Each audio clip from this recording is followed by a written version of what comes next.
The last Will It Beer challenge that we did pit Tim against Reese in a Spodey-themed brewing challenge. Today we have Rachel from TT's Brewing and Anthony from Paramour Brewing, and they're about to find out what ingredients they get to brew with. So as always, there are rules with the ingredients that we have to use in these challenges. Number one, you can't use heavy salts. Heavy salts will ruin your water chemistry or change your water chemistry, so you don't really know what you're working with.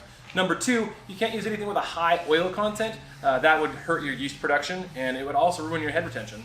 Number three, you also need to make sure that you're not using anything with a lot of preservatives, because those will make it so that your yeast can't yeast. And number four, obviously, this has got to be edible. Those rules in mind, today's basket ingredients were actually picked by a guest ingredient picker, local chef, James Beard nominee, and former Top Chef contestant Chad White. Let's hear what he picked.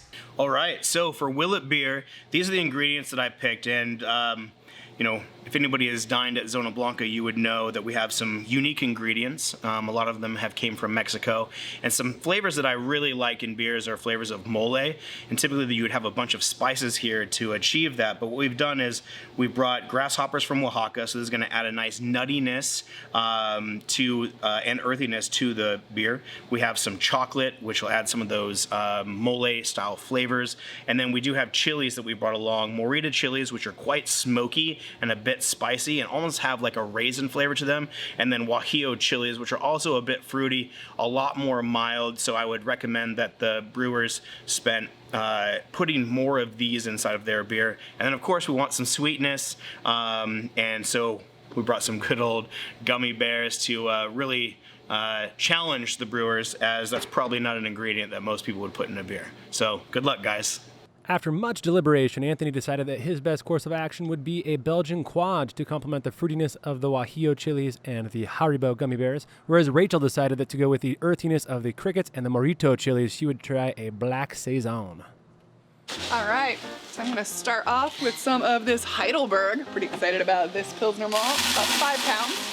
I like using Pilsner malt just in general as a base in a lot of my recipes. I like the good clean flavor that you get from it. I think it gives a really nice rounded malt flavor without a lot of breadiness or anything too heavy. So pretty excited to use this with all of the spicy components we have. And then for a little bit of support, I'm gonna add some aromatic Munich to this. So give it a little bit of color, a little bit of extra spice without being like a rye level of spice. So to really play off of the chocolate notes and to balance out the chili and the cricket. Add a little bit of white wheat. We're gonna add this for mouthfeel, body, help support all of the really complex flavors that we're adding.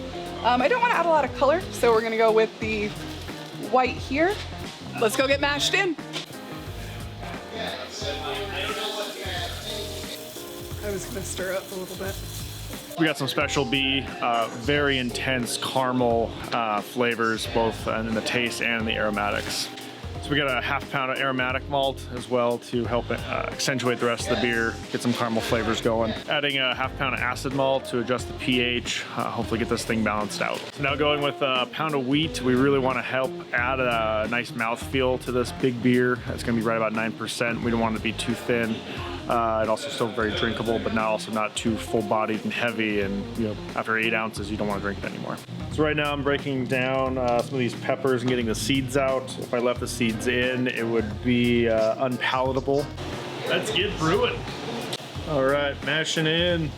Add a little extra strike water to this just to make sure we hydrate appropriately. This is going to be about 9.5%. Now it's time for the crickets. I decided I'm gonna add them to my mash.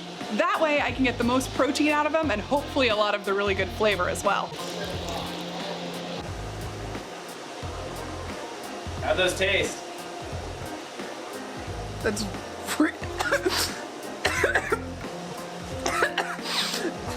spicy.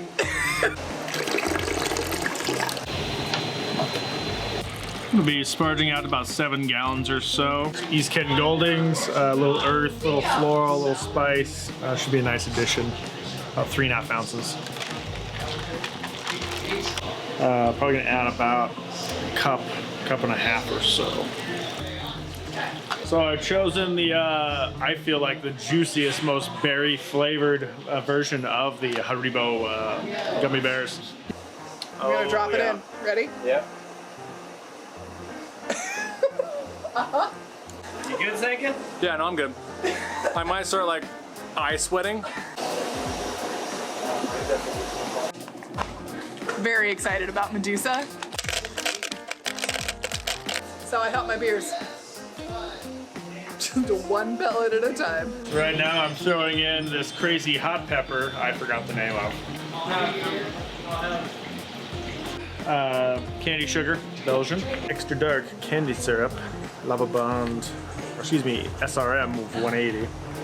Standard reference method, of course. And it looks so delicious. That's how I sanitize things now. If shotgunning a beer has taught me anything, it's opening up another port helps things flow faster. Let's pop in the chiller. Yes. Just turn that off. Sure. Good to go by now. Alright. Wow.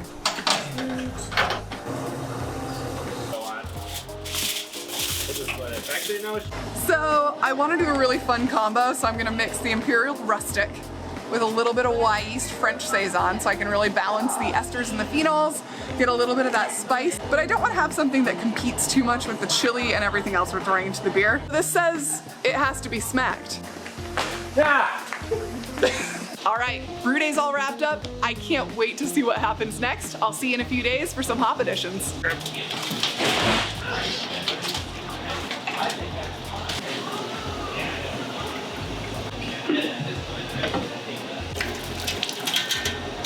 So I'm going to be going with some Imperial Yeast Workhorse. This one specifically is a Belgian ale. Just perfect for this type of high gravity or higher gravity beer. Looks like we finished about 1070 right now. So that's a wrap up for my brew day. Really excited to see the flavor profile come through with this Belgian yeast. Really see how far along those peppers and other dark fruit flavors, as well as adding this beer on top of some dark chocolate. That's gonna be really fun to kind of see the development of some of the sweeter profiles. To get her remaining ingredients into the beer, Rachel opted to add gummy bears, chocolate chips, and more guajillo chilies into a bag and soak them in high-proof alcohol to sanitize before adding them into her fermenter as a dry hop / dry pepper addition. Whereas Anthony, who had already added his gummy bears during the boil, opted to add chocolate chips directly to the fermenter, as well as dry pepper with some more guajillo chilies. Both dry hop / dry pepper additions sat in the fermenters for about 5 days before kegging and tasting. All right, so now the beers are kegged, carbonated, and ready to drink. So we are joined by the brewers to help taste and judge their own beer, as well as local legend and beer connoisseur extraordinaire, John Farber. Beer one, I get like a really interesting little bit of spice and fruit on the nose. Yeah, that pepper builds right at the very end, kind of the back of the mouth. Beer two. Slightly lighter and almost a little bit of pink in the head. They're both pretty good. I drink them both. I would say number one represents the ingredients the most to me, as I pick up more of those flavors. I don't think either beer had the earthy characteristic of the cricket, but I do pick up a lot of that, especially with the residual pepper that you get in the mouthfeel. Between these two, I think number one represented the ingredients most. I get a little bit more layered complexity out of it. Definitely in the aroma, I get a good mix of chocolate, pepper, and gummy bear, especially as it warms up. Neither really showcased cricket that much. It is tough since I've never had cricket in a beer to say exactly what that would be. I agree with them. Number one for the ingredients. I get a little chili in the aroma and the chocolate's there in the background. The fruitiness is picking up, especially the plum flavor and aroma as it warms up. I number one for ingredients. Which beer do you like the best? Number two. It's just a little easier to drink, a little lighter, or drier, I should say, and I like the chili flavor I'm picking up out of it. I don't get as much chocolate or fruitiness, which I guess my beer preference. I prefer beer number one. To me, I like how complex it is. I like that it's smooth. I feel like in a beer that has this much going on, I like how rounded and supported the flavors are. They're so different, even though they all, incorporate or encapsulate all the ingredients. But overall, I'd say probably number one, just because it is a little bit more complex. Is probably the best word for it. I have no idea which one I brewed. I started off thinking it was number two, and then I thought it was number one as they're warming up. I think based on knowing what I did in the dry hop edition, I think number two is mine. I'm going based on yeast profile alone at this exact moment, and I would say maybe number one. A little bit more on the sweeter side. You get some of those ester profiles that would be indicative of a Belgian dark strong. So I think you both got it right. You brewed number 1 and you brewed number 2. Nice job. I agree. I think they're both fantastic beers. And I got to drink them both. Because that was so much fun, I definitely recommend many other brewers should try this. Any questions? Go ahead and leave a comment below. Links to all of our social medias are in the description. And I'm totally not being forced to say this. Totally not being forced to say any of this. Had a really good time. All right. Cheers.